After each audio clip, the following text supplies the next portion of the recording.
My name is Sergeant Retired Mike Ruth. I am a veteran of the Canadian Airborne Regiment, the Princess Patricia's Canadian Light Infantry, and the Canadian Rangers.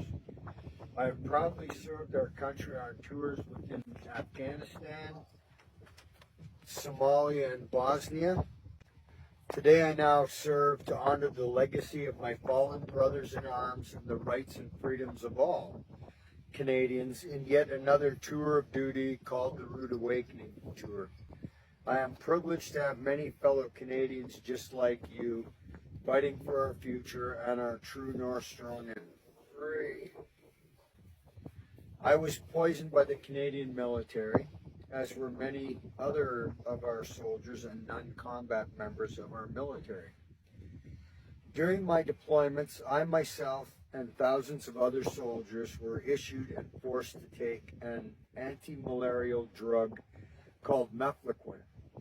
Mefloquine is a proven neurotoxin that is responsible for causing horrific and permanent brain damage, brain irregularities, resulting in severe psychological and physical issues within those who were forced to take the drug or face dismissal and discharge. Symptoms of mefloquine poisoning include the presence of suicidal ideation, something that I suffer from almost daily, violent tendencies, extreme nightmares, highly graphic night terrors, insomnia, a big part of my problem, and that's why,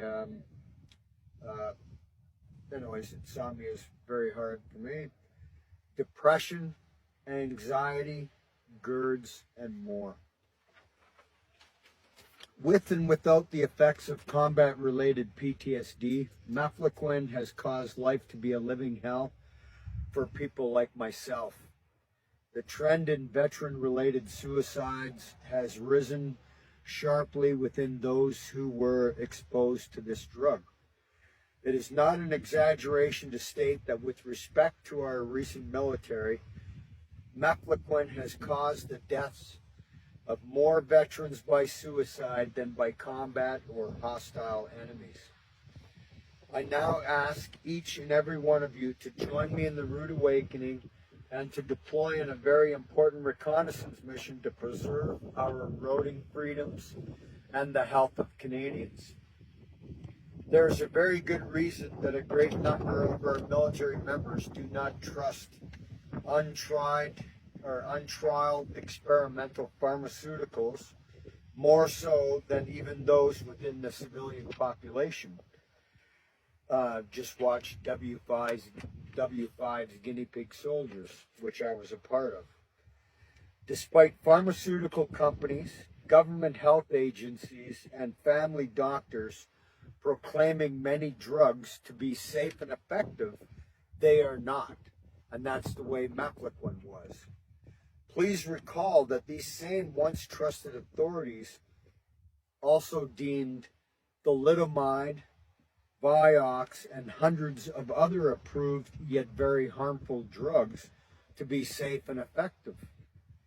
The emerging statistics and epidemiological studies of the devastating and dangerous effects of highly promoted, experimental, and untrialed injections of DNA-altering vaccines are now upon us.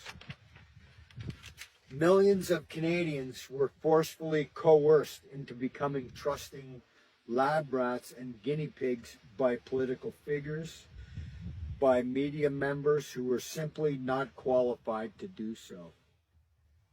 The options of naturopathic and holistic medicines present a much healthier and harm-free choice to all of us without harmful side effects or horror stories like mefloquine gives. As a professional observer with capable experience in threat assessment and the skill set to rapidly determine friend or foe, I have yet to witness anyone ever experience personal harm due to holistic, naturoceuticals or homeopathic medicines. However, we cannot say the same for many pharmaceuticals from opioids to Ozempic, can we? Right? Many of our soldiers have been hooked on opioids thanks to many doctors, right? And then can't get off it or end up committing suicide, right? Okay, I became aware that the natural antibodies within the eggs of certain healthy ostriches with herd immunity were an effective treatment and a preventive medication against COVID, SARS, Omicron, Sonomas, and other viral variants.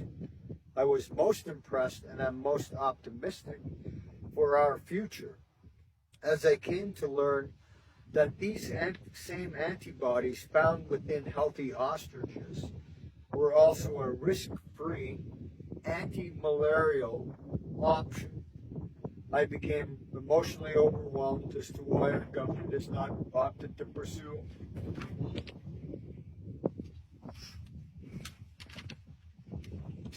them as a truly safe and effective alternative, right? An alternative to what is sadly proven to be the lethal, catastrophic, and reckless consequences of methadone. As a veteran of several wars, I can state that all of us are now potential casualties within the war. Between billion-dollar big pharma corporations and the healthier alternatives of natural medicine, war is most often the setting for crimes against humanity, and we are clearly witnessing that today. Let us be most mindful that governments have actually killed more humans than any terrorist organization or criminal or known criminal entity ever has. Not one Canadian soldier, including myself, ever put on a uniform, served, or sacrificed their life and their limbs in order for any domestic authority or any foreign agency to tyrannically dictate the terms of our nation's freedoms, including our health and our wealth and our wellness choices. In times where foreign interference has become a matter of national security concerns, the Canadian Food Inspection Agency has repeatedly acted in a most treacherous way while under the foreign influences of the World Organization of Animal Health, which is actually based outside of Canada. The CFIA has been allowed to operate with impunity, a lack of transparency, right? That's why they unplug cameras and stuff, right? And an absence of accountability, right? Their insidious modus operandi functions under the false pretenses of providing safety, based upon mere suspicion, have resulted in the needless deaths of healthy animals and family farms. Where's our food security? Does that factor in at all? I don't think so, right? And it is no coincidence that the German phrase, which I cannot say, ihr Sicherheit, whatever, in English, for your safety, was fearfully promoted as a reason for ushering trusting people onto trains at a certain time in our history. CFIA death squads are now digging burial pits as obliging police look on, just following orders, right? Some historical similarities are far too real. Some harsh lessons appear to have escaped our remembrance. Very shortly, we will commemorate the sacrifices of those who once went overseas to fight against fascists and foreign tyrants. Fascism, by definition, is the system of government whereby the means of production may be owned by individuals, but is most often rigidly and arbitrarily controlled by the government. For those of us with eyes to see, Fascism is clearly upon us right now, right here in Canada and right here in Edgewood, hiding in plain sight. It is time to pick a side, to preserve the honor of our ancestors who picked a side and those who fought for our freedoms, or to stand idly watching foreign regulated government agents literally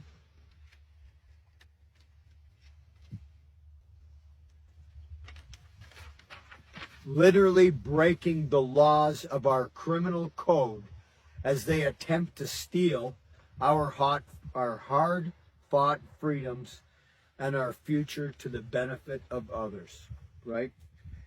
And just to add, right, with my recent experience with the Legion here in Edgewood, right? But there's nothing more controversial than truth. Ladies and gentlemen, we're at war. It is a war that is like no other before this time in our history. The tactics of our adversaries and their treacherous enablers are much like carbon monoxide. Many do not see or sense them until it is far too late. It has been said that everyone wants to be a patriot until it is time to do something patriotic. The very men you gather to honor under the roofs of legions coming up and before our nation's cenotaphs and memorials are the very men who fought against the regime that made its citizens show their papers, often under the influences of fear, sponsored media, and government propaganda. That same regime also engaged in medical experiments upon its citizens. Sadly, and more recently, many branches of the Royal Canadian Legion made citizens show their papers to enter, merely to prove that they had participated in a medical experiment. This is shameful and often unspoken historical reality, one that was truly disrespectful of the very reasons for our ancestors' service, their remembrance, and the true symbolism of the poppy. Those who fail to stand for something will often fall for anything. As a gesture of true patriot love and genuine respect for our fallen, I now most literally ask those of you here today to rise up from your seats, right? And to show your support and to demonstrate the moral courage that is now required of you and every Canadian to rise up across our land and to stand on guard for thee. Thank you for your support. Love you all. Take care and thank you for your time.